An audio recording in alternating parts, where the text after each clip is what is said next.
Hey, what's up, everybody? It's Raul. And it's Mike. And this is episode 59 of the AO podcast. Now, before we get into it, make sure you subscribe right here on YouTube. Follow us on Apple Podcast and Spotify. Spotify now, by the way, has the audio and video. Yeah, not the last one, though. I don't know what happened. I just had to upload the audio. I fucking love how I chose to make that announcement, and the one time that you don't put the fucking video on it is when I make the announcement. Well, usually, now they have the video too, ever since Mike took over the editing.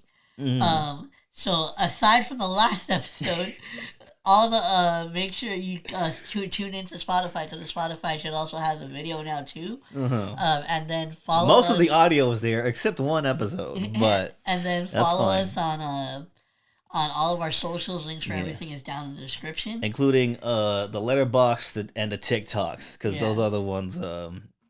And you know what? We should probably make it official Letterboxd for the AO podcast. So what the fuck? Like, just so like we could just post. This is our Letterboxd. We could just post it. We could just post the diary and then be like, watch this review. We talk about this movie while we logged in the movie. I don't know. I might try that. Anyways, but follow us on there. The TikToks. We got the passwords right. Yeah. So we've been uploading on there too. Follow us on the Instas. Everything. Now, So it's gonna be a beefy episode. So before we get into any of the main topics, I want to briefly discuss, because on the last episode, I discussed the whole thing that happened with ABC and Jimmy Kimmel. Yes. Where he was suspended for giving some opinions on the Charlie Kirk situation that happened. Yes. And so recently, after a shit ton of backlash and a lot of fucking money that was lost. $4 billion in one day. I'm not gonna front. That's a lot. I didn't expect that. At all. So after all that, they decided to bring Jimmy Kimmel back. And this past Tuesday, because we're recording this on a Friday, this past Tuesday was his epic return to TV, and he gave his monologue where he addressed the whole situation. And I actually watched the monologue on Twitter. So I just want to give like my brief opinion on it. Now, for the most part, I thought his monologue was really good. I thought, he addressed the situations the best he could. The only two things that kind of stood out to me that I really wasn't a fan of the way that he worded it was the first example is when he's speaking on how he basically apologized and said that if anybody took what he said as mean or malicious, or that he was making light of somebody's murder, I felt like he personally didn't really need to say that, because anybody that goes back and watch the clip of what initially got him in trouble in the first place, it's very fucking obvious that he wasn't trying to be malicious in any way for that situation. Like, he was mainly stating an opinion that he had about what other people were doing to benefit from that situation. He wasn't commentating on the situation itself. Yes. So I really don't think that he had to do that, because that just I feel like it kind of gives leeway for people to be able to misconstrue your words. Yes. Like, he should have just stood on business and been like, look, I know people may have not agreed with what I said, but I honestly don't feel like I said anything very distasteful. So that was the first thing. But the main thing that I do think that, and I'll cut him a little bit of slack, because now that I think about it, I felt like this could have definitely been in the negotiations with him and Disney for this to come back. Yeah. Because there was a really awkward part where he decided to thank ABC for and the way he worded it was this is a giant corporation, I'm just a small spoke on the wheel. Like, they didn't have to, but out of the kindness of their heart, they they brought me back. And they don't vehemently disagree with that statement. They never do anything kindly with their own hearts at all. And the main reason why I disagree with that statement is because I just felt like it was a little offensive to all the people that went to bat for him, like not like mainstream like media people, like I mean like just people on Twitter, people who were genuinely or generally upset about the situation. Yeah, I and felt what like what that. and what the repercussions of the said situation. Yeah, I just felt like that was kind of like taking away from what they did to be able to bring his show back. Because the fact of the matter is, the only reason that Disney decided to bring the show back is because they saw that they were starting to lose money. Yeah, And that's the only fucking reason. So the fact that he actually gave them thanks for bringing him back, I don't know. I really did not like that. like if it was making more money, that show would still not be on the fucking air because Yeah. that's all they fucking think about. So that was the main part of his monologue that I strongly disagreed with. But I mean, for the most part, I thought everything else was um, perfectly worded, and it was I feel like he did the best for the circumstances that he might be under. Because again, I don't know like what fucking Disney told him he can and can't say. But I mean, like I said, it was a overall a good return for Jimmy Kimmel, and shout out to him because he actually ended up getting like the fucking most views that his show's ever gotten. Yeah, But yeah, like I said, just disagreed with both those points. But moving on to something that that oh my god, because last episode we talked about The Thing, and like we were actually very careful with our words and try to go at it the most sympathetic and understanding we can be. I think we still had a couple of edginess, like the cocaine cola is crazy.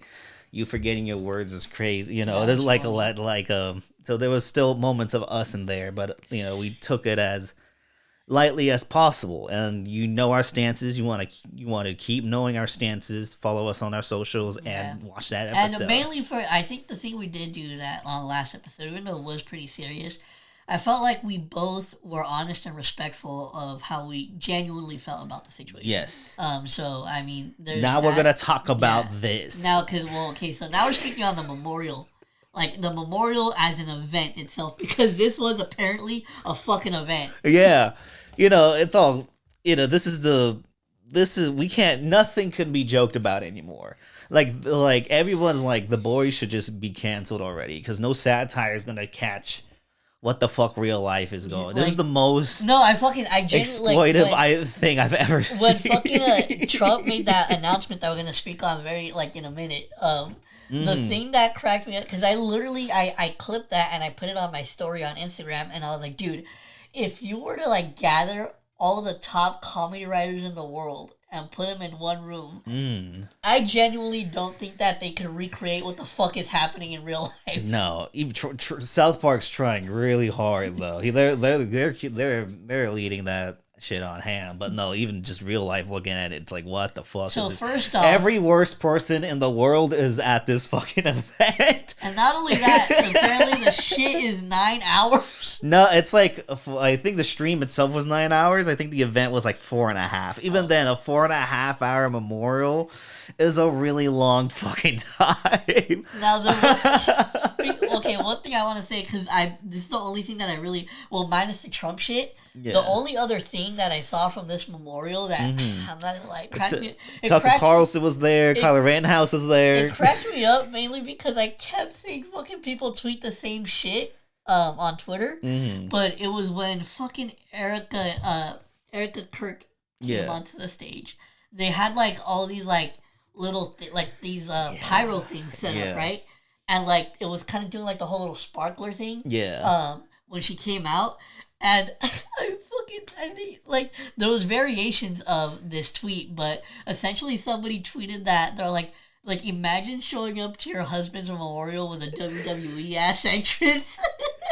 The most Dave Bautista ass fucking bro, from 2000 fucking whatever the fuck. Yeah, that was a fucking. I saw that. I was like, oh, it was because I was WWE's back on Netflix. I'm like, oh, what's this? I thought it was an actual Netflix fucking event, not a whole ass fucking memorial. And she came out there. They're not giving this to Ben Shapiro or Tucker Carlson or any of those.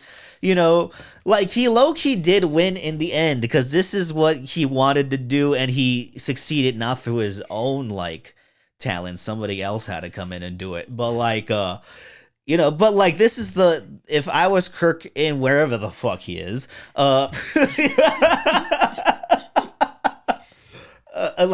he would be like, this is what I wanted. This is what I wanted. And this fucker gave it to him, which I'm really low key kind of mad about. Like, I really am, because he was just like a dude who went to schools and fought kids for debates and called it like quote unquote debate learning and opportunity seeking, which, you're a grown ass man going to where kids are learning, trying to learn and more about this field. You're already like in the field with this much knowledge, and you're going to college to debate these kids who don't know shit. I don't think that's opportunist at all. I think that's very egotistical even. But he did that, and now he's painted like a fucking martyr with 4.5 memorials, with every famous bad person on earth just fucking being and bruh, there. Like, I'm not gonna lie, and the one thing that I will say is kind of a flex. Imagine having a fucking bro, his memorial had a gift shop. I know. Oh no. Oh my god. Yeah, they were selling his fucking. This shit up. Like, and then one of the hats said, bro, "Make America." When I die, you better be fucking slinging that AO podcast shit, right? That's gonna be funding our funerals. So, and then not only that, they fucking have like hats. Actually, I had to look. I thought it was AI. I had to look this up. It was like "Make America Charlie Kirk." I'm like, what the fuck does that mean? You know what I fucking see that? I see that as 6 feet fucking deep in that fucking stadium. Wow. What the fuck is that? Like, that's not positive. What the fuck is that? Like, what the fuck is that hat? That makes no fucking sense. And I'm coming at it from a person who's, I think that death is horrible, like genuinely fucking horrible death, and how publicized it was. I think it was very atrocious on both sides. But no, that hat is not it. That, like, you can't sell that I hate the fact that it's a national event. I hate the fact that he's probably going to be on a coin. They're proposing him to be on a fucking currency. I saw that too. Which I, like, really, a podcaster who, like, fought kids is gonna be on a fucking coin. The fact that he has gained this much momentum is insane. Afterlife, like, he's not even experiencing all this. Everybody else is like, yeah, let's just grab a little bit of that, put it in our pocket, and then we're gonna be fucking like within a few years from now. I don't think anyone, any of those right wingers that were presenting today are gonna give a fuck about Erica. Any of Kirk. the fucking people who designed that merch for that memorial were fucking smart. They should have fucking totally had a I went to Charlie Kirk's memorial. It was like I'm a proud American. You see that shirt right there? That's why I went to. That's why I spent my mind and money at. No, but you know what? Speaking of, let's get to the fucking man of the hour. So Donald Trump was there. And he spoke on Charlie, which, by the way, Mike played me a little bit of it, like, before we started recording. It's the most fucking amazing It is the most dead-ass fucking not give a fuck like, speech you ever heard. It's just fucking, like, that dude, like, if Trump wanted to make some fucking money on the side, people would, like, I would pay him to, like, go to, like, people, like, I guarantee you, people would pay him money to go to funerals of people he didn't know. I know. And act like he was, like, the best person ever. Like, when if he doesn't fucking, like, decease within this term, which he looks like he is.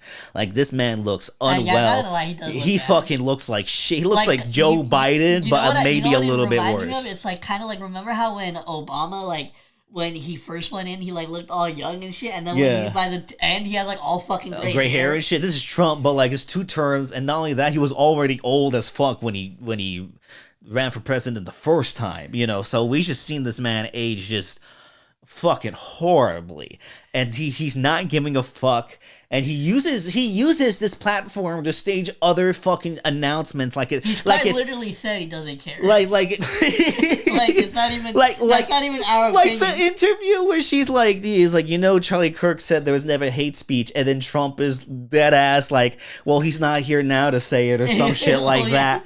Like no, come on, bro. Like, can you like I know people are like, yeah, my president doesn't give a fuck. Like, that's why I'm American and proud. I'm like, that's the reason I'm not. I'm like, a citizen. That's not good. That's not That's good. not a good quality to have in a president. No, because like, oh my god. And then you want to announce what he announced? Okay, so the motherfucker goes on to give this amazing speech about how Charlie Kirk was this great guy. I guarantee you he had like cue cards or some shit. Like, what the fuck was his name? Like, he was thinking, like, he's like, it was like Carly Chirk. He's like Charlie Shapiro. Charlie calls in. But so he was there, and first off, he decides to make this announcement at his fucking memorial, like it's like it's E3. Like, so he decides to take this opportunity at Charlie Kirk's memorial to announce that some breaking news that I guess apparently, well, I don't think he said the initial thing about, I don't think he said the reason like in the memorial, but he announced that him and his team are working on finding a cure towards autism, and let me pause right there. Just the fucking fact that why are you saying this now? The fucking fact that he took the he chose to say this at his fucking like he could have had a press conference at the White House. Yeah. He chose his fucking. He couldn't even tweet about it because he's always tweeting things like about. He fucking chose Charlie Kirk's memorial to announce this shit. Like, you can't make this up. No, dude. Why you have to say it there? It breaks all like whatever genuineness, which is not there. I don't know how you people think it's there. It's not. And out of it, even if you believe that should have been like the breaking point. Like why you I can't imagine Erica on the side just hearing this being like, wow, this is so important. Charlie had. I know you were gonna go with that, but I was nervous. So what's it called? But no. So then we fucking find out after the fact that this motherfucker said, "Oh, the fucking apparently the fucking cause for fucking autism is Tylenol." By the way, he said that the next day, and you know what that next day was? My fucking birthday. Such a fitting announcement. I know. I was getting happy birthday messages and all that, and I see on Twitter it was like the cause for autism is. I'm like, out of all days, he announced this on my birthday. Is fucking fucked up. I hate the universe. I don't know what I did but the memes when they had the autism announcement image, and it's like fucking like like there's one of. Oh, what's the vice president's name? JD Vance. Him with the lollipop and the hat and that face that someone actually got deported over for. I'll put it right here. Bro, we're U.S. citizens, bitch. I'm not gonna lie. The way that they portray JD Vance on South Park is so fucking funny. He also couldn't pronounce like the actual thing in Tylenol. Like he couldn't announce it on air. Like he was like, I don't know what it says. It's like a long word. Bro, this man the whole time was like just saying shit out of his fucking ass. Like, he really doesn't give a fuck anymore. And when he's like, when I give back people like 100,000% back when they through medical shit, and I'm like, wait, what the fuck is he saying? Like, I think none of the shit he's saying right now makes sense, and bro, I don't believe any of it. It's insane because like to take it to like kind of like a more slightly realistic and scary note. It's like when you really think about it, it's crazy that we're living in a time like we're in a modern age. We're in fucking 2025. Yeah, right? For the aliens, we've made like so much advancements and shit. Like obviously, like through the years, and even through all of that, we still have a current president right now that like literally is just at this point he's doing whatever the fuck he wants. Yeah. It's just pure corruption on screen, and everybody's like, why are we living through this? This is insane. Like, we keep having these deep discussions because we've actually been hanging out with Nick quite a lot this week alone. So he always brings up this discussions, which I do like to have. So, it's like, so. We're gonna get him on the podcast one day. Yeah, it's, oh no. Because I know he's going to be like, fool, or like, whoa. Yeah. probably gonna have to censor the I shit know, out of I know, that and one, you think like this is us trying our best to like not say, and we rarely had to censor like major things because like you know we're actually kind of low key careful, even though we're kind of not at the same time. But other people, just have that no filter at all, and that's yeah, Nick. Nick's one of Nick's those like people. definition of no filter. We shout out to him though; he's fucking Yeah, real. he'll come up later on. Yeah. Oh yeah. Oh yeah. Yeah. We're already 20 minutes in. Fuck me. Yeah, But we have to keep talking about this autism shit Yeah. because this shit is fucking like crazy speaking of and autism, hilarious. check to see if that thing's charged. Oh yeah. Anyways, editor, cut this out while we smoke. So the Memorial the fucking autism. autism. Yeah. Like too much. Like out of all, like here's the thing. We're obviously not fucking medical experts, right? No. But like out of all things, fucking Tylenol. The most important, one of the most important medicines right now for pregnant women is that. I think, and there's a lot of deep dives going on and like how maybe why Trump approached this. They're saying that like maybe his youngest son maybe had autism. It's not that's due to like him having him at an older age. There's a higher chance of it happening. And I'm just like Barron, right? Yeah, Barron Trump. Barron's Yeah, fucking weird and guy. people and then people were like, Is he's he like, the super tall one? yeah, he's the one that's standing next to Elon Musk while Musk is like, and he's like. Oh yeah, yeah, he definitely got attacked. He got a touch. You can tell how much you can tell like the autism there is like because autism v autism is like apparent. You could see it when one autistic person hates another. That's like, like you can tell it's like it's like a self-hate type of thing. I was expecting that fucking comparison. So like that's why he's like that he has that reaction, I believe. Yeah, and that was a crazy comparison. I've had that thought for like a while, but like I've never actually said it out loud. So there is that. So that's my observation of it, but that's also through my point of view and what I've been through. So that's not all true. Out of all, like, I don't know, that was just It's crazy. It feels like he's just shitting. And I don't trust the CEO like RFK Jr. and Fuck shit. no. No, he's like, I sound like this. I do heroin. There's a worm in my brain. I'm scared to fucking get any more vaccines. I know. It was like probably putting like formaldehyde. I know. It's I don't even know and what that then Trump. is. It just sounds bad. Trump is like fucking. He's like, there's 80 vaccines they put in these babies. These babies don't need vaccines. Why do they need them? We didn't have them back then.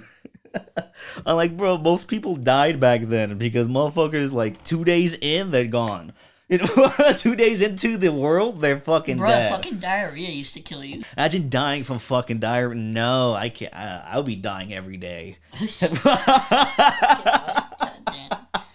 No, but yeah, that's like why. Like that's something that actually used to happen. Yeah, that's fucking crazy. And now we're just worried about Tylenol and autism. And now, don't believe that, please. Don't even be like, well, actually, no, don't.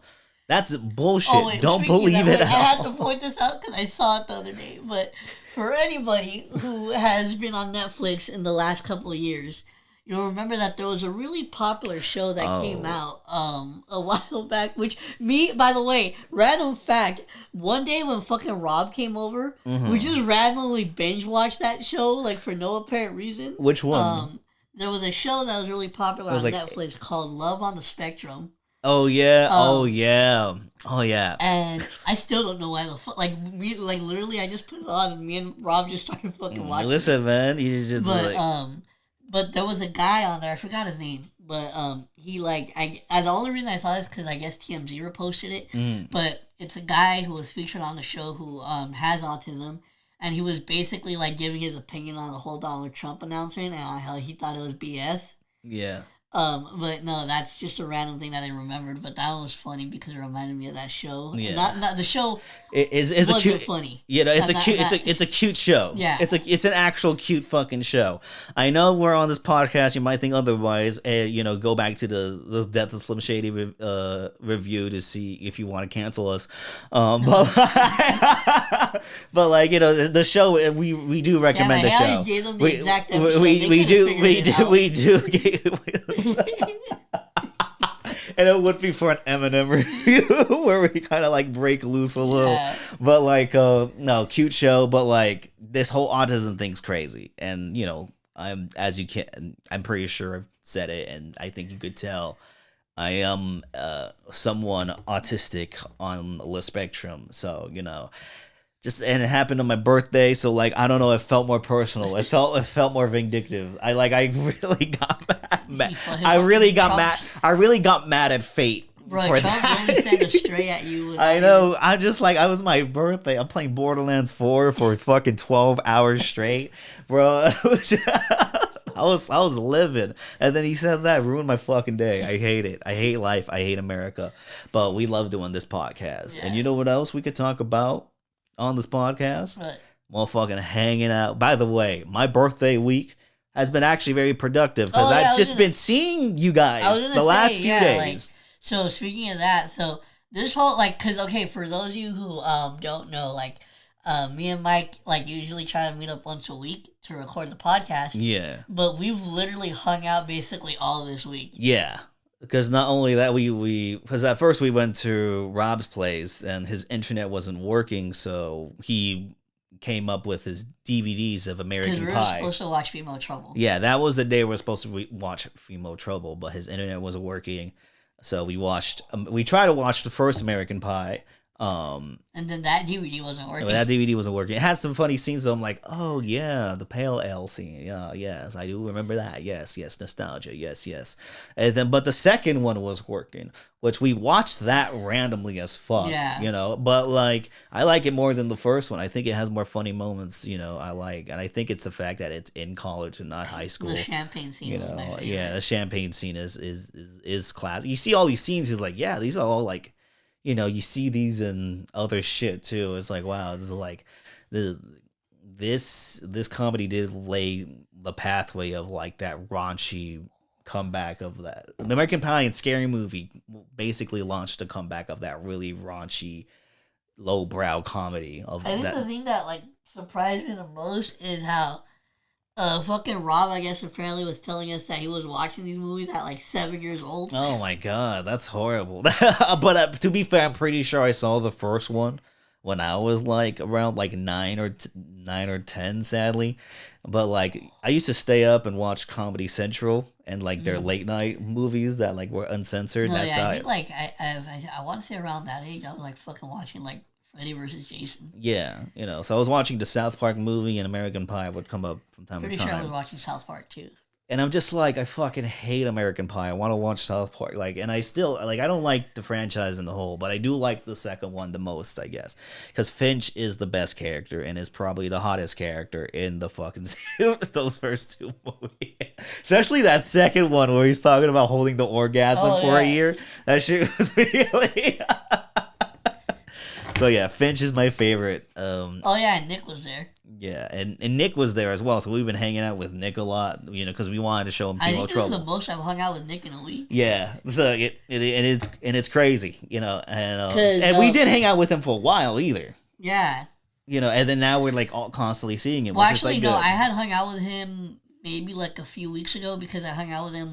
We went to Chili's to watch the NFL season opener. Okay. Yeah. So I had hung out with him like recently, but like. But this is the most you're hanging out with him in in a week for sure. Yeah, ever since like fucking high school. Yeah, and shit. That's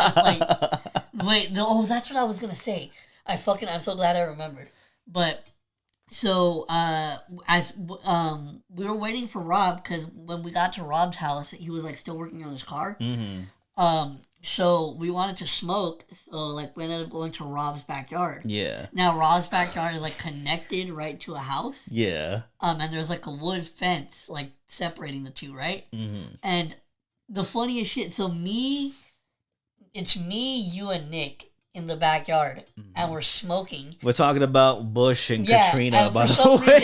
For some reason, we're having a whole last discussion about Bush and Katrina. And how that Katrina was fucking fucked over. And so like I fucking I'm like listening into your guys' conversation, but on the other I could like hear the people that are in the house next to us, and they sound like an older white couple, and they're like talking about Jesus and shit. Yeah, the Bible Yeah, verses, like and if it was fucking a Malice verse and yeah, and shit. I was like, fucking, I just thought it was so funny, like the juxtaposition, because on one hand you have like a bunch of stoners that are like Hmm. having a conversation About about politics. fucking like Katrina and Bush, and then on the other it's like, yeah, like these like regular old people just fucking having a discussion about the Bible. It was just Hmm. such like that. Those two conversations happening simultaneously like just cracked me the fuck up. No, that shit is hilarious. But Um, it was a fun night though. yeah, I was like, I haven't watched this movie. I think it's the perfect movie.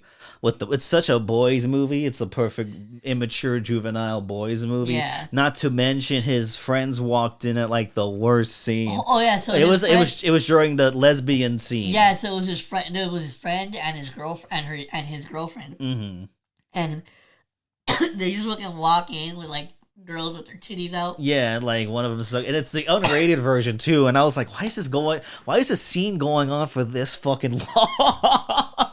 It was the unrated one, so they kept all the naughty bits they wanted in the theatrical version. So like it was just like they were just like licking each other, kissing each other, that fucking American Pie shit, And it's just like, why is this scene so long? And then that's when they walked in, and it was really fucking funny. And I was like, this is the perfect scene to walk in. Yeah, that was fucking funny, but Yeah, but it was a chill night, and then we were like, well, we still want to watch Female Trouble because yeah, we have been delaying it a bit, and yeah, and so because that was the movie that we had to review for the month. mhm. Now here's the thing that I wasn't expecting. Um, I didn't know that you were gonna fucking make Nick watch this movie. Cause I thought it was just gonna be like me and you were gonna hang out and we were Yeah, gonna watch it so we can yeah. review it. And then you fucking told me that Nick was gonna come through and like you're really gonna make fucking Nick watch I this think every movie. time I watch this movie, I need to show someone new. I need to see someone's main reaction to this movie. And the reason why I say that is so just kind of to give you an idea.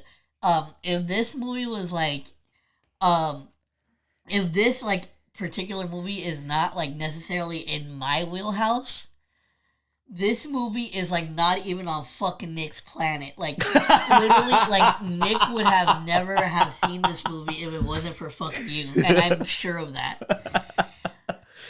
And then not only that, and if you guys don't know, and what we're gonna talk about right now, we're gonna talk about the movie Female Trouble. It was the pick of the month.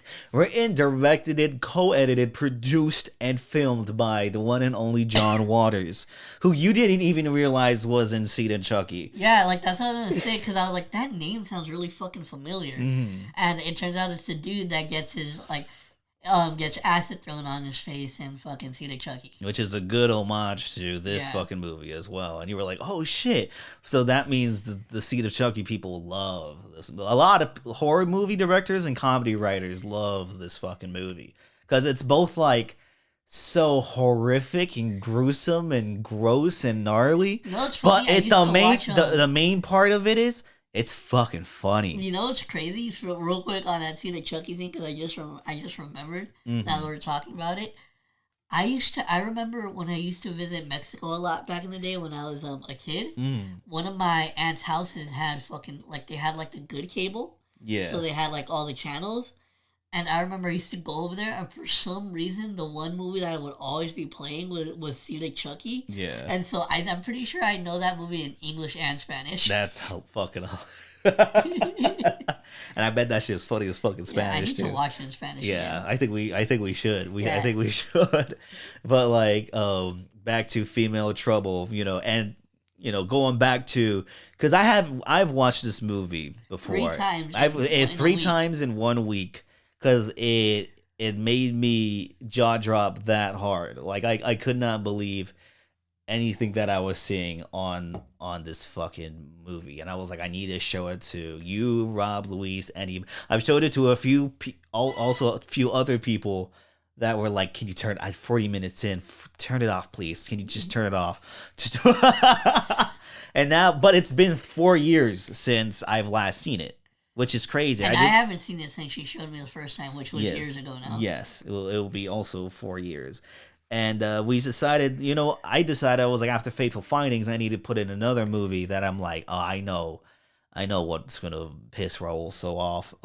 Female Trouble, and it won. So we were watching it, but then once we were like, I was like, you know what? I know it'll be good if we just both watched it on our own.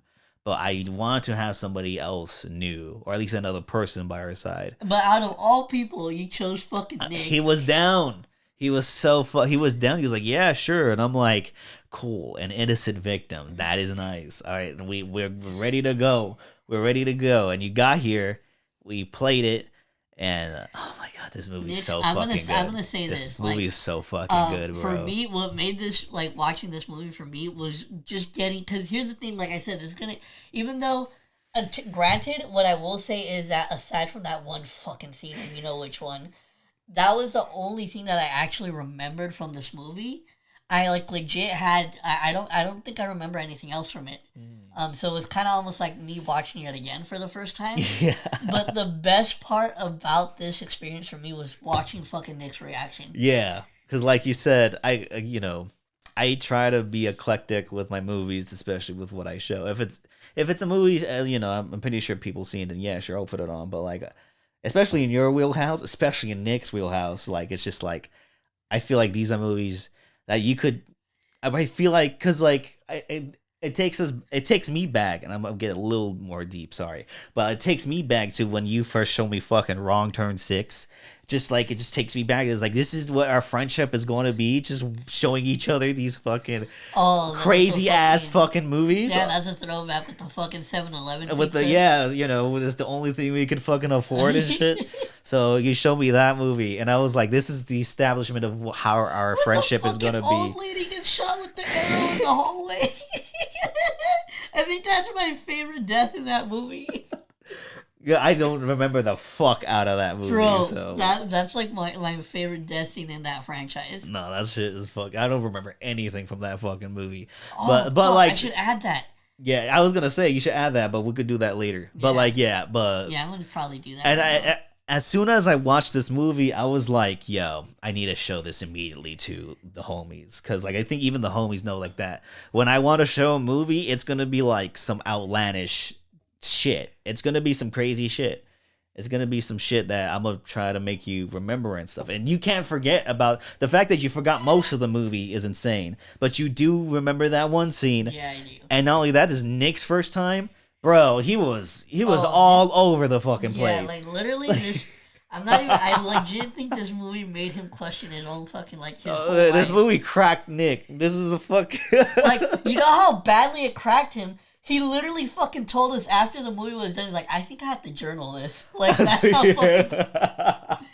how fucking complex he was. I know, because like there's so much going on in this movie, and it's crazy because like I love this movie because not only of how how trashy it's presented, and that's on purpose because and not only that they lived in Baltimore in the 70s, and when you look at that shit, the fucking houses, yeah, the streets and the houses, they fucking look disgusting. And it's like this is the perfect setting for this type of trashy ass gay ass movie, and it really does take a crack at like very cliched like type of tropes and just perversing them to the nth degree, like from the school scene and like how everyone's like, fuck school, I don't need fucking homework, fuck this, like just the most radical fucking fuck you to like those type of movies. And is like, I'm just gonna go this way, my way, and very fucking hard.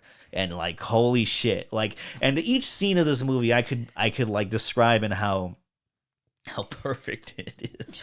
But the first scene I want to talk about is one of my favorite scenes of all time, is when Divine meets the husband, Ernest, I think, for the first time, and they have intercourse. By the way, the two characters are played by the same actor in each scene, but it's like each time it's like a double, but like it's the same actor playing like the main character. So it's actually very impressive of how they filmed it. But like what they filmed, that sex scene has to be one of the funniest fucking shits. First of all, they pull over and do it on a mattress on the side of the road. And like not only that, the dude is making the funniest fucking gargling sex noises I've ever like that fucking turtle. That, like, I don't know if you remember, there was that fucking viral ass video with that turtle like mounting another turtle and it's like making those weird sounds. Yeah. It sounded like that. Like literally, and like the audio's shitty, but like that's what makes it really funny because. Oh, and then the whole time we find out that I guess it was just dry humping because Yeah. he fucking like takes his pants down like halfway like, and then you see you see the fucking skid marks on the fucking underwear. He's just making more noise. It is like it's the noise that makes his gargling sex noises that makes the scene for me. That shit had me fucking dying. And not only that, after he comes, he goes down and eats the fucking pussy too. Oh yeah. And then she gets pregnant, and then he's like, "Fuck you, bitch," and then hangs up the thing. And then she gives birth on the couch. Yeah. So okay. So I don't. And fool, you know what? I just realized people who probably don't know what this movie is are lost as fuck. You can probably say what it's about. Yeah, I don't even know how to describe it.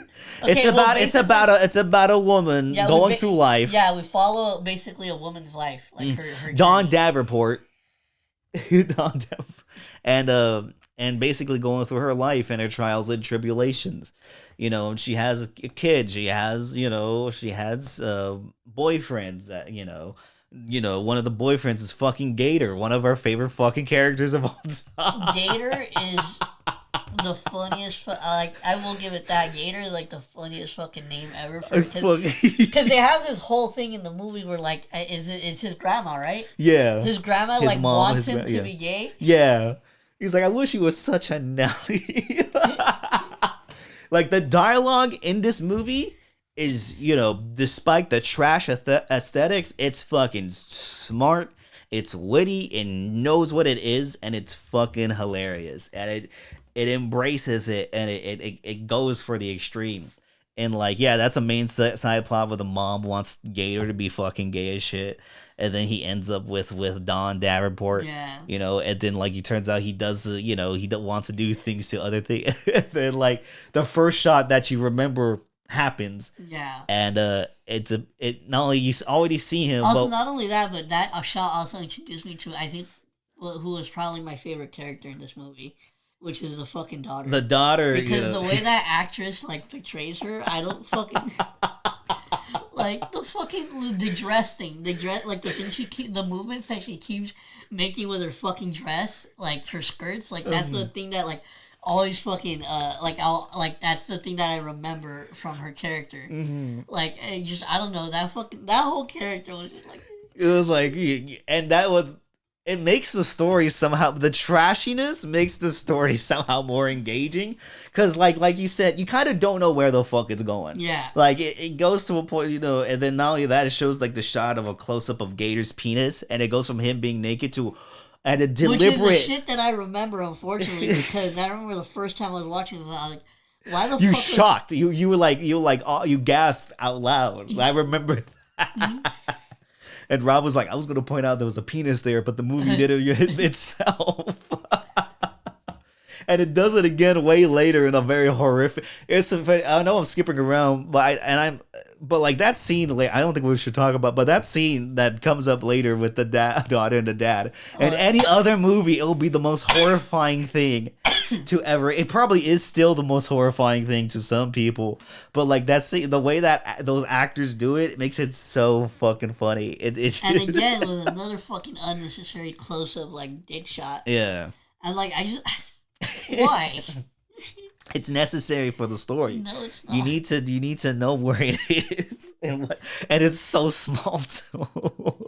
It was very. But the fucking daughter was hilarious. Yeah, she's like my favorite part of this movie. Yeah, and I actually think, shout out to Divine, I really like the way they acted in this movie. I know it's like trashy and like very like deliberately trash, but like it's hard work. There's shots here that are like 7 minute long takes, and you just see Divine just spew these fucking monologues just out of her mouth. Like they actually rehearsed a lot. They made it look trashy, but they actually rehearsed a lot of how they were supposed to move and how and then they added the trash later. So there's a lot of like deliberate like I'm not gonna choices lie, in this this movie. would be the one movie where I would like genuinely want to see behind the scenes footage of. Oh man, I'm gonna try to look at. I actually haven't looked at any, so I'm gonna try to look at some. So I'm very curious to how like they should, because this is a comedy that's like right up my fucking. It's demented, it's gross, it's offensive, but like it has merit to it. Like I think the screenplay is somehow strong of how it's written and where it goes and all the jokes it's able to lay out. And the acid thrown on the face of Divine, obviously, not only is like reference to a lot of like, like Seed of Chucky, but John Waters is fucking has a cameo in Alvin and the Chipmunks, the road chip. Like, why are you in a kid's? And also in that scene, Alvin fucking references Pink Flamingos, his most infamous fucking disgusting movie. And I'm like, why does Alvin from Alvin and the Chipmunks know about fucking Pink Flamingos? Like, what the fuck is that? But anyways, what are you looking up? Oh, I just look. Wait, hold on. I want to see. Oh, fuck yeah. What? So they do have behind the scenes footage of it. Yeah, so I'm gonna look at that definitely. But no, this movie's fucking hilarious front to back. There's so many scenes that I love when they chop off the mom's head, like the head hairdressers that like love the to film murder and stuff and take pictures, and then and then they stab her in the back at the end. Oh, fucking, and then the fucking liquid eyeliner. Oh yeah, it's basically their fucking heroin and shit.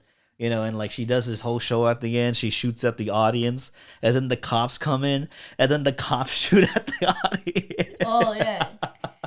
Well, it said it only had in the Creaton collection or whatever. Criterion? Yeah, I don't know. Creaton? I don't know what the fuck that is. You act like I should know. Motherfucker, I got the Blu-rays right here. Oh yeah, that's you. They're not mine.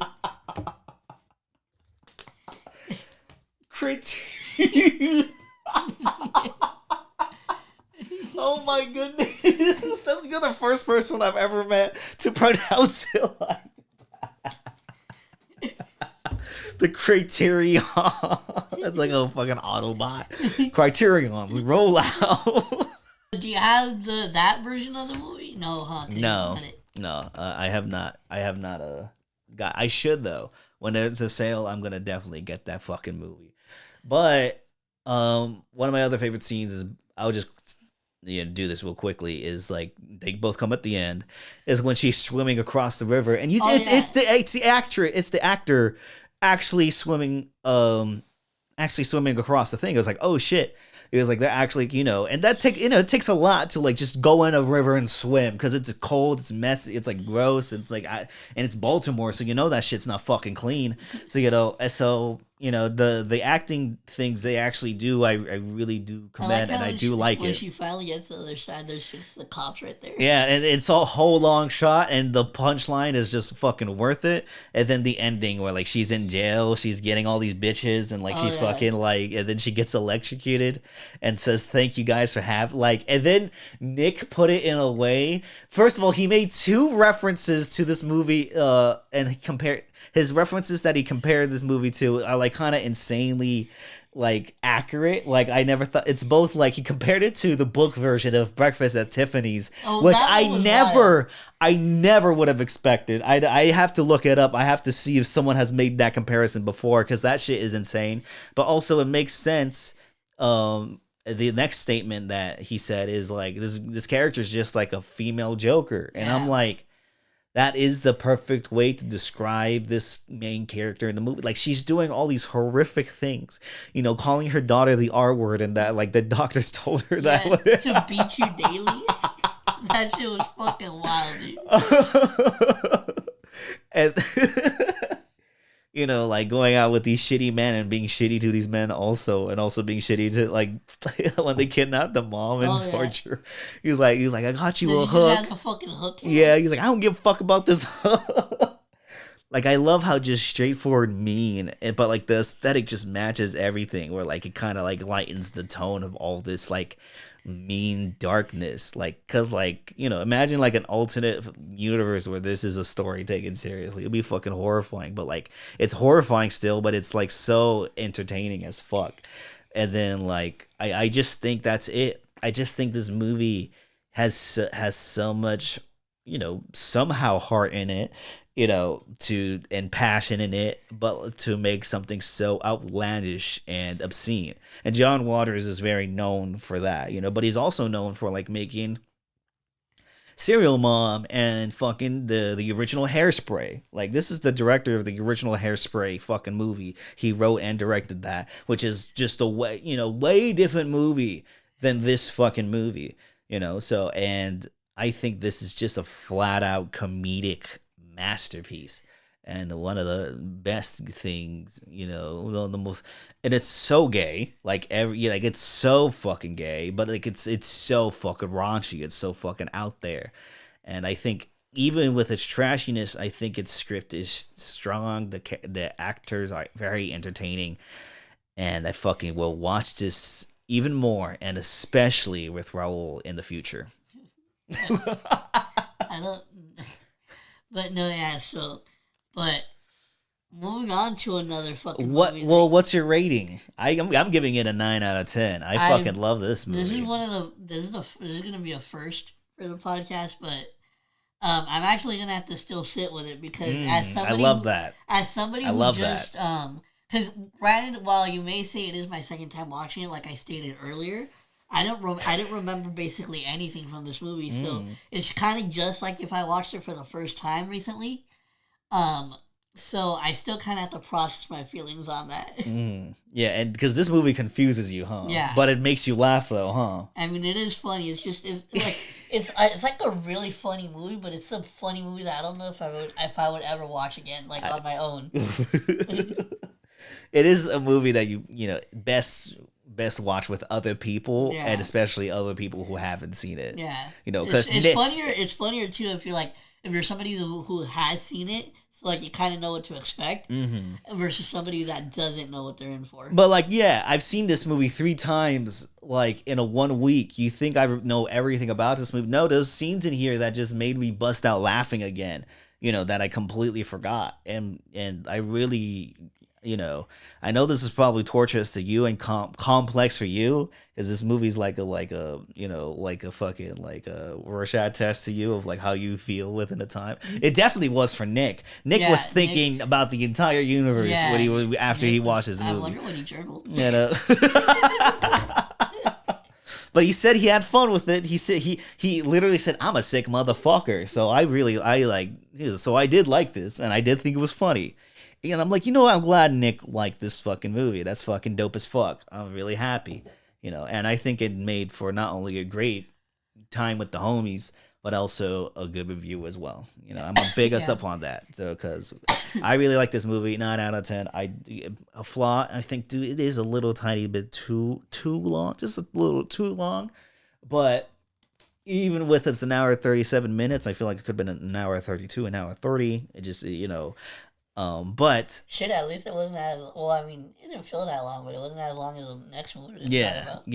But like, if it pushed a little further, I would have had more problems with it. But no, I would watch this again immediately, even tomorrow. I probably would.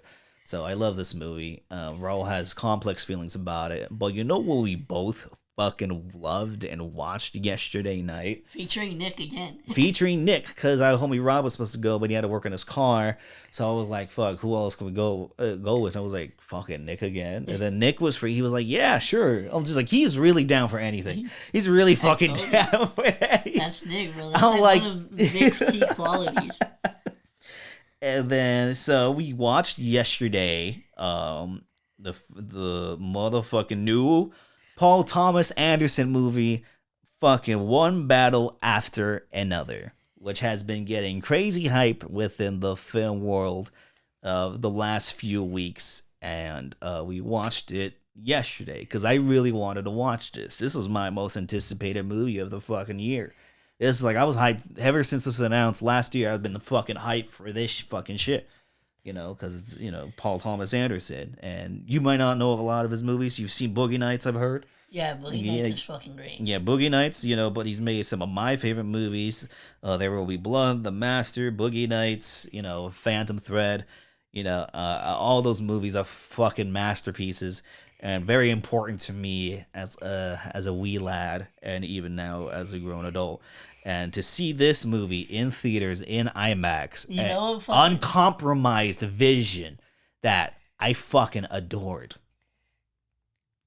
yeah, it was fucking great. No, it's because I was gonna say something, but I don't know if I should say that. What were you gonna say? I was gonna tell you what, because you know how I told you that I found out about Love Line or not fucking.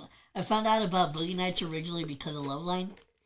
Because the guy who was the co-host with Dr. Drew, his name's Mike Catherwood. Yeah. He's like a big fan of that movie. So he actually like they would play like an intro, right? Like before the show started. Yeah. With like a whole bunch of different clips and stuff. And one of the clips that they used to like intro the show was from that movie. And so that's how I found out about it, because it's the scene with a Dirt Diggler when he's getting ahead from that chick, and I guess he had like a gun to her head. Yeah. He's like deciding if he's gonna let her live, and so he's like, "Oh, you live, bitch, you live," and then he's like, "Yes." That scene, that's literally the fucking intro to Love Line. It's fucking great. That's fucking great. It's the audio, so it's all good. It's all fucking good. Yeah, I didn't watch Love Line, so like that's fucking hilarious, and that's hilarious because I know how much you love it, and that's hilarious how you found Boogie Nights through that. And Boogie Nights, man did that when he was 26 years old. That shit is fucking crazy. And Love Battle After Net. So, mind you, even though I told you I shared this with Mike. Even though I had seen this trailer maybe about 2 or 3 times, like in the theater when we went to go see other movies. I like legit didn't really remember much from the trailer. I'm not gonna lie. Like the only thing I remember is like the scene with him in the payphone, but that was about it. And so I was like, I legit. Also now, like in hindsight, I'm kind of glad that I went into this basically kind of blind. Yeah. Because I legit I barely knew what this movie was about. Like I knew the basic premise, but after actually having been able to experience the movie, I fucking love this movie. It was great. Like, and the thing too is like, I'm not gonna lie, maybe for the first 20 or so minutes of the movie, like prior to, oh, by the way, spoilers. Spoiler review, by the way, yes. I want to say by the time it gets to him being a dad, that's like when the movie really personally picked up for me, and that's when I really started to enjoy it. Like, I'm not sure how I felt about those like first couple of minutes, because like with those first couple of minutes, like, oh, I don't know if I'm gonna like this movie. And for me, that's actually what makes it like such an engrossing movie, because and for it's one thing for a movie to off the bat you really like, and then like it just gets better.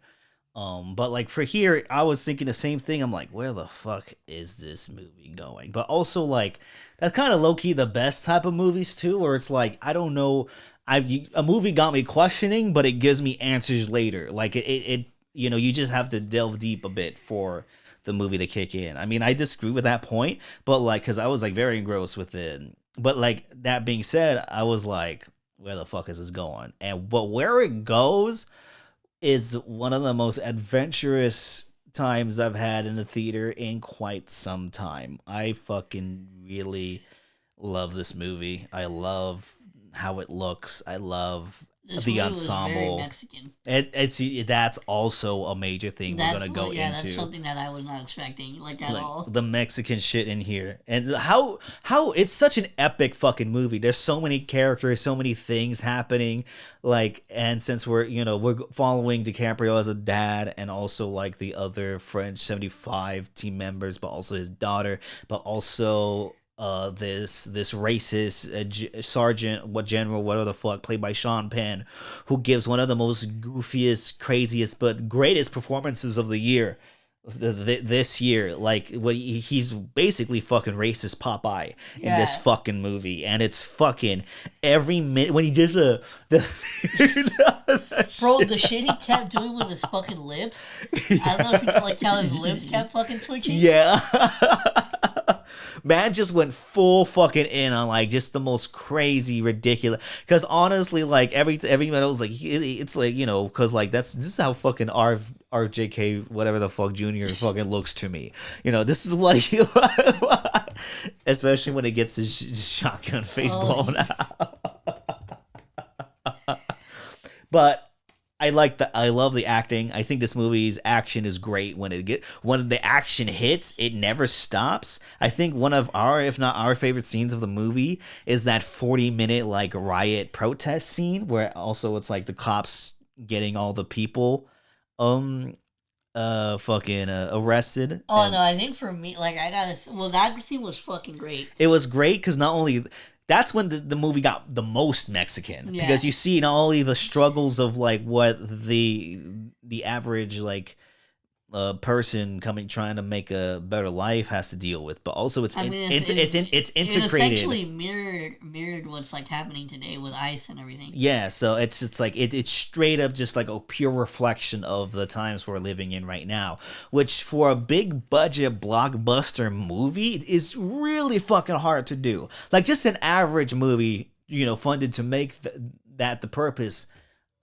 is hard enough to make it really good, but for a big budget action blockbuster with so much things going on to be able to portray that kind of very acutely is a fucking achievement that can't be taken lightly. That's like amazing. Not only that, how it's integrated with the story and why the cops are all over the fucking place too is very it feels like, oh, this is the natural next step of the story. It's just all these things are happening also. No, but I was gonna say, so the thing that made that scene, that whole scene great to me was when he just fucking fell, and then he just gets tasered and arrested. But like the scene for me, which like we're gonna be jumping around, but the one scene for me is later on. Like I think this was my favorite scene because it was the fucking funniest scene to me of the whole movie. Yeah, was when the fucking friends show up to pick her up for prom. Bro, the fucking interaction he had with them when you like, "What's up, homie?" Like when he opens the fucking door. DiCaprio, that's when you get really introduced to DiCaprio post like a revolutionary. He becomes this fucking stone. His first scene as a stoner ass dad when he's fucking hitting a pipe right before the fucking school fucking meeting, and he's high as fuck during the meeting. Oh yeah, and she's like, "Any fun? Do we take a hit in the class?" Yeah, and she's like, "I think you could do that here." It was like, and then like not only that, later on when shit hits the fan and like they're invading the high school, he gets the call from the revolutionary. Oh, yeah, he's like high as fuck. He's high as fuck. And he's like, "Do you remember?" He's like, fuck. Like I'm like, this is literally Raul as a revolutionary because he's not gonna remember shit. He's just mid smoking. And then shit hits the fan. No, dude. I'm not gonna lie. The one thing that I will say, like now looking at it, I was surprised at how much I could relate to DiCaprio's character. Because him being like a stoner dad is like how it is reflective and human, but also he's put in this very tight situation that like everything is like up the stakes immediately. Like he has no, he's trying to, and I think DiCaprio is fucking amazing in this fucking movie. I think this is one of his best performances probably fucking ever.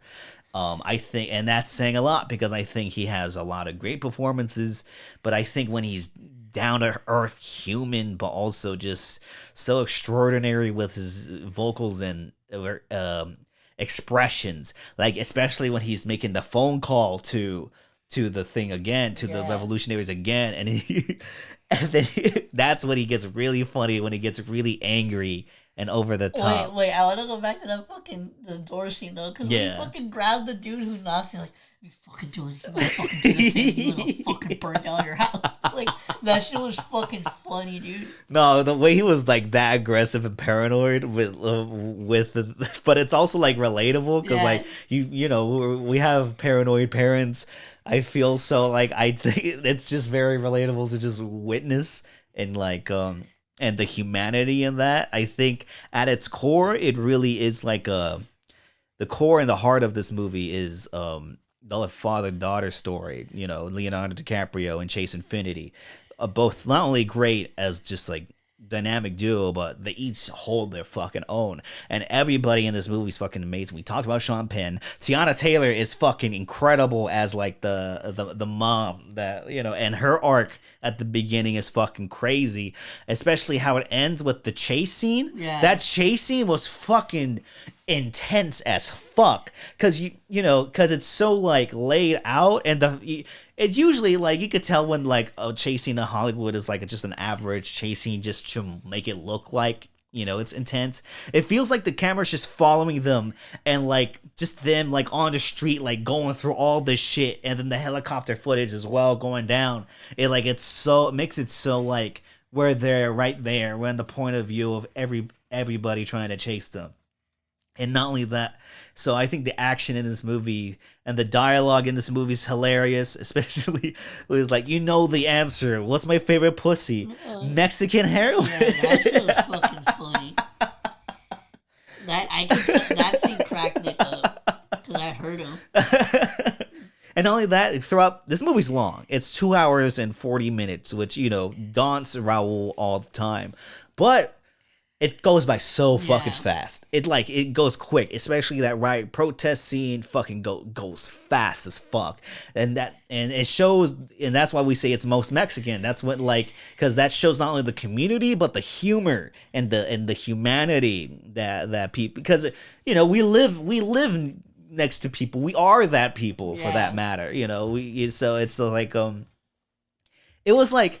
It was crazy. That was so unexpected, really. Like to see like the Hispanic Latino representation like that is fucking crazy. When they're like getting all of them out from the building, when the sensei called one of them, like, "Hey, Latino Heat, you come with me." That was fucking funny because that's an Eddie Guerrero reference. That's funny. And not only that, fucking when DiCaprio speaking Spanish, he's like, "Hey, Carnell." Yeah. No, but like I think Regina Hall is incredible in this movie as well. Like she's known for like Scary Movie and shit, but like she's fucking incredible in this movie. I think the ending is fucking awesome. I think it's satisfying. I think this is a movie. Oh, fucking my name's Jungle Pussy. Oh yeah, and then Nick's like, that's my favorite name. And not only that, we didn't even touch about like the super underground white supremacy fucking like association. Oh, that's what I was gonna say. That's one of my favorite scenes at the end. Like, first off, when you see him fucking just walking down the road after getting shot in the head. Yeah, that's hilarious as fuck. And his first thing to go to is those fucking white people. And so they're like basically like they tell him that he's accepted, right? Yeah. And they're showing him his like brand new office and some shit. Yeah. And then it's just him like sitting down with his feet up on his desk, and then you just like it's a shot of the fucking vent. Yeah, and they're putting fucking gas, some type of like carbon monoxide or whatever the fuck. Yeah, and so he fucking dies, and they just roll him out of the fucking chair. They roll him out the chair, and only that, just dump him in like the fucking, and you see him burning up, which is fucking hilarious. You see his fucked up face too. No, that actor fucking gave it. Sean Penn really fucking killed it. Oh, cut that out of there. Oh my god, what the fuck? But like he gave you like, because that could have been like, that's a risky performance too, because that when you first see that performance, it's like, what the fuck is he like kind of doing, like what the fuck is this movie? And then like you just get to know him more throughout the movie, and you're like, all right, this makes sense, because like real life people act like this, and it fucking is cartoonish as fuck. But also there's one last thing I'll probably touch on of the movie is there's certain shots of when the general's just walking through like the border cage facilities where they put all like the illegal immigrants. It's like two of them, both outside and inside, and the outside is just like the outside with the border gates with dirt and stuff, but the inside is like while the general's walking, you see like the people just living through day by day in these cells, and there's a certain cell where like there's a bunch of like little girls, and they give them aluminum blankets and stuff, but they're using those blankets to try to having fun and shit in the cage, which I thought was like a very hard hitting image to just put in, like, to just immerse, like, the world building and how it reflects our world at that with these very exaggerated characters is pure Paul Thomas Anderson. Oh, And I just want to point out too. That's how you do a fucking interesting long shot walking take, not fucking some motherfucker walking through the woods for 30 fucking minutes. I'm any opportunity that I get to shit on in a violent nature, I'm gonna do it. And there's a lot of just like pure like long shots, like fuck that movie. There's a lot of pure long shots of people just opening a door, walking through an hallway, and closing the door. Like, and also not to mention another one of our favorite characters, the main Mexican character, Benicio del Toro, as Sensei is fucking incredible. Yeah.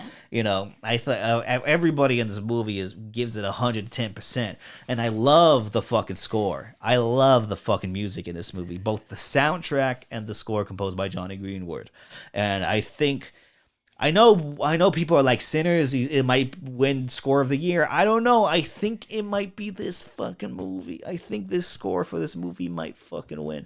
I think you wild. I think the score in this movie is really fucking good. Your score it's Sinners for is sure. oh man, sorry. let's see. Oh my god, this moments in the music in this movie that just like gave me fucking goosebumps. All the original songs. I know, as a Bro, that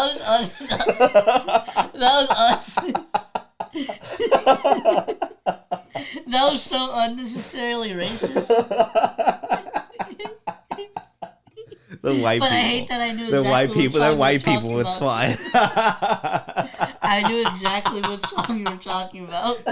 I love that scene too. By the way, I love Sinners. But to end it off, I guess. But also, I think the writing's really good. I think everything about this movie is really fucking good. I'm giving it a 9 for now, but I think that might change because I'm seeing it again Sunday. I'm seeing it again Sunday. So I think this is definitely top 2 of the year so far for me. Okay, so for Letterboxd, for me, I ended up giving it a 4.5 out of 5. And like I said, I feel like I would have given it a 5. The only thing that kind of kept me from that was just like those first 20 minutes, because like I said, I wasn't really sure like where the movie was gonna go after that. I feel like after like I know the movie, rewatching it, I'll probably like be like, oh okay, this beginning makes sense. But for now, since it's the first watch, I think I'm just gonna leave it at a 9 as well. So yeah, 4.5 for me. It's hilarious. I think for me, like, it's crazy because I just realized this the other night. But I think there's only gonna be one spot left for my top 5 of the year for my favorite movies. Because right now, as it stands, the list for me is, I think, Sinners number 1, Weapons at number 2, and this is going to be number 3, and then number 4 is going to be Mickey 17. Yeah, Not Dangerous Animals. Fuck. You didn't even rant about that movie last time, and you said you would. Oh, okay, well, you know what? That fucking movie, right? Yeah. I'm not going to make this long. So it's basically this Australian dude kidnaps people and, like, feeds them to sharks, right? There's this fucking drifter lady that comes into town who, like, lives in her fucking van because, like, apparently she doesn't have a purpose, so that's why she fucking surfs. So that's why she fucking surfs, because that's where she feels alive and with one and some shit. She's spitting. But then she meets this random dude who's like dressed like a fucking Mormon. And then, like, they fucking have sex or whatever, and then she leaves because she's, like, scared of commitment. And then he knew her for a fucking day, and then he's like, oh my god, she hasn't like moved her truck or her fucking van from this parking spot in a couple of days. Maybe I should fucking go report this to the police, because she ends up getting kidnapped by the Australian dude. Yeah. But then he fucking here's the thing that established like how like they try to establish this like connection between them and that's supposed to be the basis of the fucking movie. And there's a scene in this movie that perfectly encapsulates how idiotic and rushed this relationship felt, because he goes to the police station, right, to report her missing. He's talking to the police officer. She's like, oh, like, what's your name? And her name was like fucking, I don't know, like water or some shit. Like, it was like some sort of hippie ass name. But he gives her like, that's her first name, right? And the cop goes, okay, what's her last name? And the dude doesn't fucking know her last name. So That's like, hilarious. That's a plot point. Yeah, That's like a major conflict in a movie. no, I'm saying that like the whole point of the movie is that there's supposed to be this huge connection between them because like Yeah. went back to go to try to find her, and he doesn't even know her last fucking name. Yeah. Like, bro, you can't be that fucking close. Yeah, and man. then you know what? That movie fucking sucked. I thought it was gonna be dumb, but it was just I hated it. It's the wrong kind of dumb. I hated it more than I thought I was going to. Yeah, but, no. So yeah, 4.5 out of 5 for me on this one. Not Dangerous Animals. Yeah, it was a fun. No, yeah. The fuck was it? One battle. Yeah, one battle after. Yeah, so I fucked with this movie. Yeah. So yeah, this movie, and I'm glad you did. I'm glad Nick loved this movie. Nick loved He was like, I'm sleepy, but that long ass movie made me fucking made me woke and shit. You know. So yeah, shout out to Nick for coming through. We hanged out with Nick 3 days in a row. That shit was a little crazy. You know. Shout out to Nick for like coming through every fucking time. That shit is nuts. But like, this is my second favorite movie of the year. Especially for watching Female Trouble. Yeah. You know, and like, see, my movie palette is so diverse. Like, you can't even believe. Anyways, let's talk about, speaking of palettes that we fucking vibe with. Speaking of that shit, we're now, since we did the movie of the month, the new movie that just released, a random ass movie, a stupid fucking memorial, Autism. I think the only place we could go now is to talk about the motherfucking music album of the month. Album of the month. Mm-hmm. And that is motherfucking Sugar Free's Street Gospel. And shout out to motherfucking Two Scoops Awesome, who let me know and let us know that one of the songs is missing from the Spotify version, so we had to look on other places. I'm like, okay, cool. No, yeah, and the thing too is this is actually was gonna be my first time listening to this album. Yes. Now here's the thing. I obviously know who Sugar Free is because he's like obviously a legend in that space. The West Coast space. Yeah, like and that West Coast sound. So I knew who he was. I had just never like listened to this album before. Mm-hmm. And funny enough, it came out the year I was born. Nice. But here's the thing. So as somebody, I guess I'll get into it real quick. Mm-hmm. As somebody who hadn't listened to this album before and listened to it, not only did I fucking love it, but the thing that that kind of blew me the most away is as I was listening to it, I've heard like people like talk about like, oh, like this album or whatever, this album like influenced this artist's sound or this artist's sound. Mm-hmm. But I feel like with this album was the first time where I genuinely heard, I was like, oh, like I've heard that fucking reference before somewhere. I've heard somebody like say a iteration of that bar before. Yeah. Like, so it was kind of blowing my mind because I was like realizing like, oh, like this, I could immediately tell that this was a heavily influential album on like a lot of different artists. No, especially in the West Coast. Yeah, you see it in Schoolboy Q. I think Schoolboy Q's flow is like pure sugar free, like at least a little bit. And then Kendrick Lamar's, you know, he's a reference in one of the songs. He's, you know, the specific song he uses for.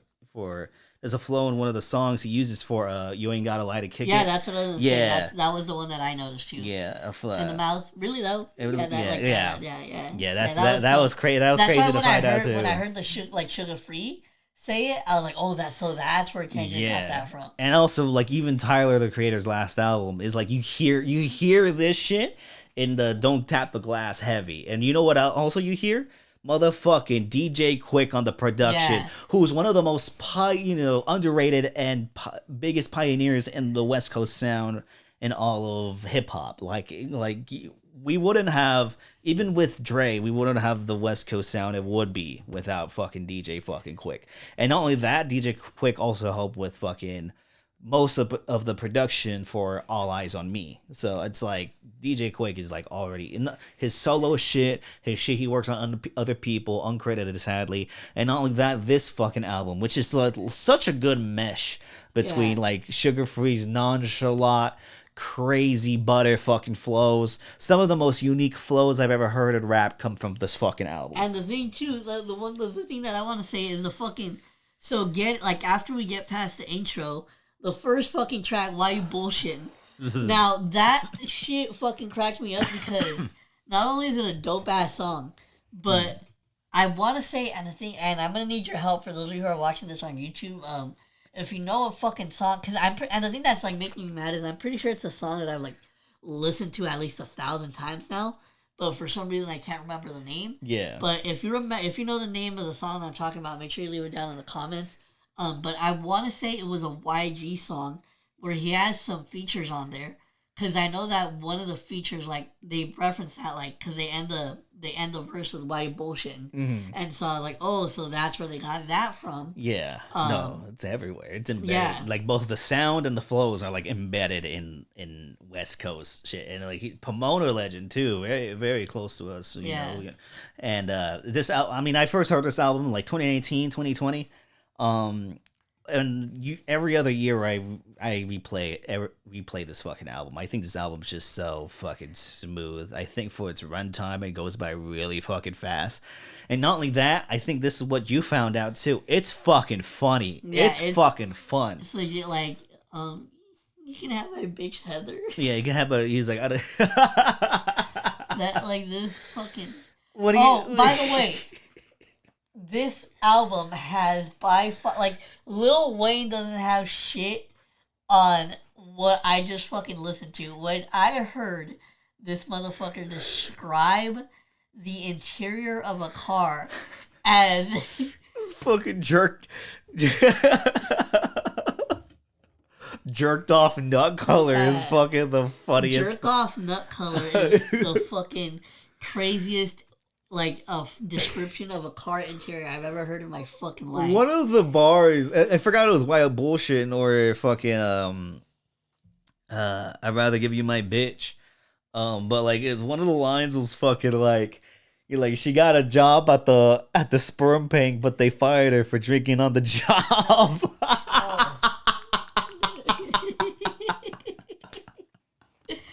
Bro. That had to be the funniest fucking shit I've ever heard. And yes, it's a 90s West Coast album, so it's gonna talk about those fucking things. Like, it's big pimpin' heavy. Like, it's super, like, it's don't give a fuck pimpin'. Like, this is like such a, like, no one's has ever pimped like this, honestly. Like, when you think about, like, old school pimps, you think about this kind of music. I know, and it's like, he did that at 24 and he sounds 35. Mm-hmm.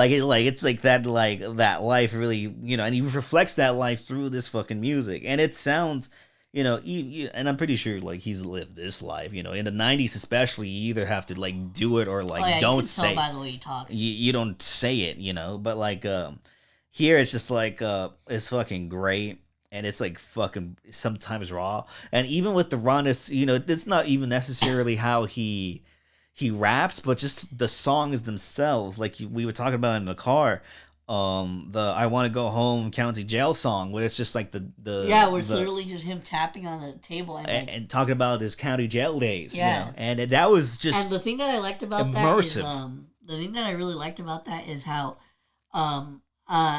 you hear like some songs do that where they'll start off like a cappella, and then the beat will kick in.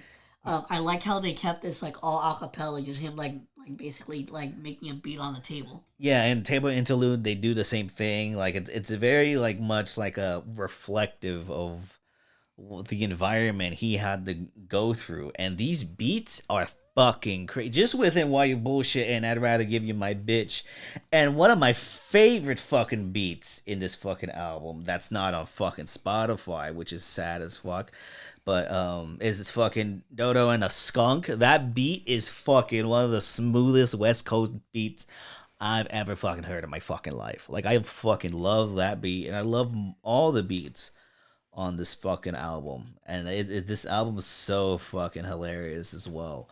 I also love the Dip Da. I think that track, because that's like one of the few tracks he actually goes in very personal and vulnerable, but it's still so strong, and it still like embodies like the life like he had to go through to get to this situation, which I think DJ Quick saw immediately and was like, I need to do this shit. I need him to rap like this over these fucking beats. Man, this shit is hard as fuck. Like I've been replaying it constantly, and I'm probably gonna keep replaying it constantly after this. You said something that was very true. It's definitely a very replayable album. Yeah, and it's like no, and you said you're laughing all Yeah, the I time at this was. point. I was. Like, I'll give you my like. I don't know why, but Heather was such a fucking funny name. Yeah, Like, and why to give you my bitch Heather? And like the way he says it, yeah, it's the like a delivery very is definitely skippity great. flow that like Yeah, is so smooth. That could easily be like goofy as fuck, but like he does it in such a smooth, raw way where it's fucking believable. It's so fucking believable. Um, yeah, Jack Off Interior is probably my. I had to write it down.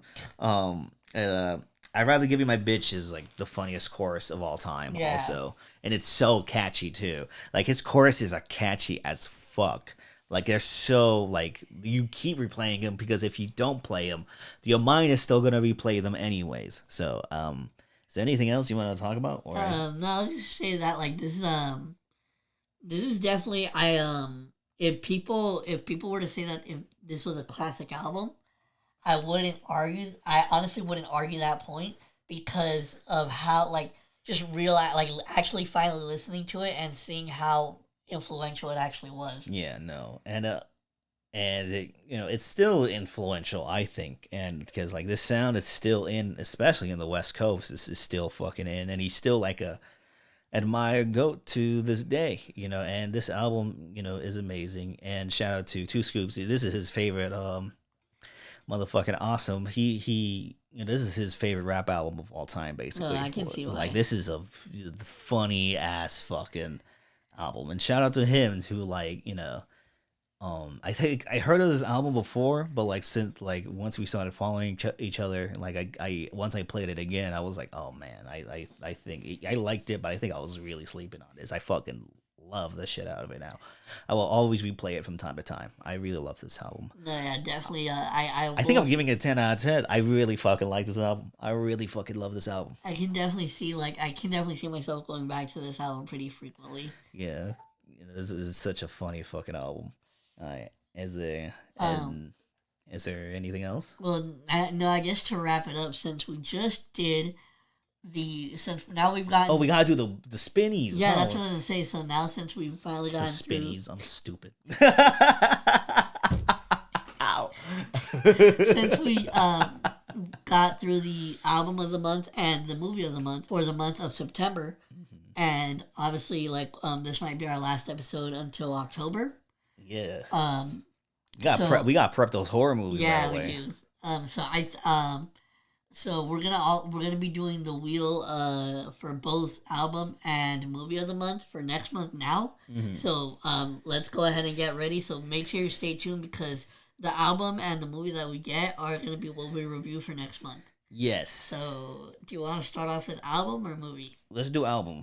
All right. So yes. Let's go ahead and spin the wheel. And I know those be bad albums too on there. Oh, we're spinning. We're spinning. Oh Yep. shit.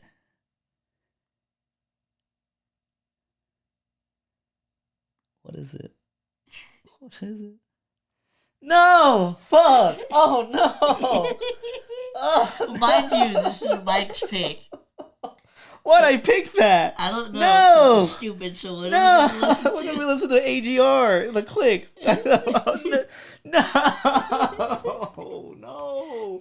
I forgot to put that on there.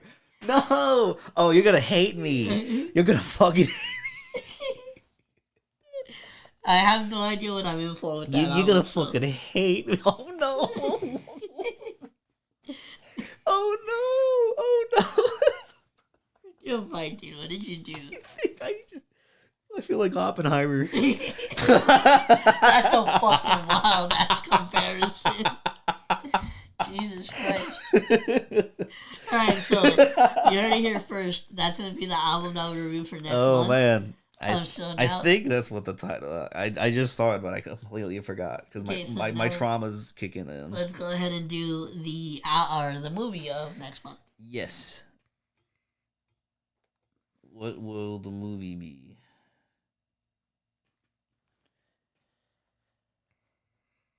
Oh shit! I know what it. Yep. That makes sense.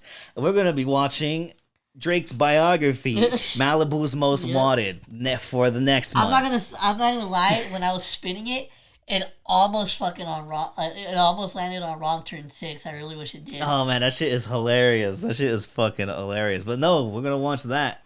You know, not a Halloween movie, but you know, I think it'll be fine. I think it'll be a good mix in. It's a good comparison with the album we're gonna probably listen to. Yeah. Oh man. No, you don't even want to know. You gotta listen to it. I gotta listen to it right after this to see if I made a really big mistake and try to convince you to not do. Fuck you. I mean, that was your choice. I forgot. I had to fucking watch Fateful Findings and Female Trouble because of your stupid ass. So. I know Malibu's Most Wanted is definitely like more of a lighter tone compared to those movies. So yeah, what a weird mix, honestly. Yeah. AGR's The Click, and we're gonna Malibu's Most Wanted next month. So we don't know when those episodes are gonna be, but they will be within that month. Yeah. So because we're also gonna have to get, like Mike said, we're gonna have to get started on our spooky watch list. Yeah, so we don't have set schedules for those, but they will be coming out within a month. Within a month, it'll be fine. It'll be fine. You know, we'll get to them eventually. You know what movie I think I'm gonna kick off my first? Because I've been meaning to watch this movie. I just haven't fucking sat down and actually watched it. Which one? I've been meaning to watch fucking Nope, dude. Oh man, that's like one of my favorite movies of the decade. I've seen Us and Get Out, so Nope is the only one I'm missing. We should definitely put that movie on there. Nope. Yeah, we should put it on the wheel. I think that'll be a great one. But you know, this episode's going a little too long, so we will put in our fucking recommendations, motherfucking right now. And you know what? Fuck it. The first recommendation I'm putting is, you know, for those indie rock fools, you already know this album is a masterpiece within the decade. Ants from Up There by Black Country New Road. You know, very I want to say out there, but definitely very indie popular fucking indie rock band. He makes very great music. I think their last album too, Forever Howling, is a really good album as well. But this is I think is a really fucking masterfully made fucking album, fucking near masterpiece, with such interesting, dynamic, powerfully emotionally conducted sounds and songs that are very mesmerizing. You know, and it take you don't even know what the fuck is going on, but they take you to another place that's not here, with very, very very quirky and original themes and soundscape, I mean. So yeah, Ants from Up There, Black Country New Road. For those who know, this is a fucking masterpiece. Yo, you're gonna fucking hate my recommendation. What is it? I don't know if you remember this gem from a few years ago. I'm gonna be recommending "Don't Mind" by the artist Kent Jones. It's a 2020 or 2015 single from him. It's the one with the chorus when he's like, she said, "Hola, ¿cómo está?" I said, "Konnichiwa." Oh my fucking.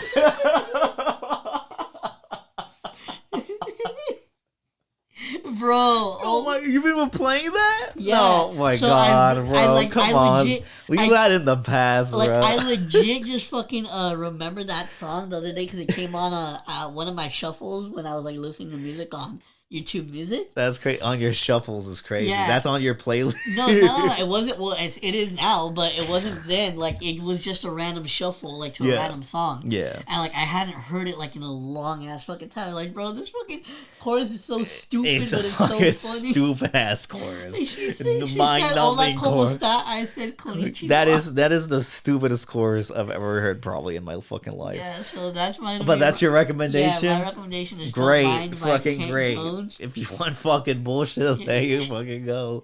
It's a fucking dumb banger. And I guess that's how we end the fucking this beefy ass fucking one battle after another ass fucking episode. So I hope you guys enjoyed that. And by the way, I looked at the camera right, and I keep forgetting Walter White and Jesse Pinkman on the fucking back of me. I'm experimenting with a poster in the back, so just to see what the fuck happens. Even Also, if we both really fuck with that show. so like fuck it. I think it embodies what we like perfectly. So and I'll put other posters that we're all never heard about, but they're my posters, so fuck them. So make sure to like, comment, and subscribe. Make sure to follow us on Spotify, Apple Podcasts.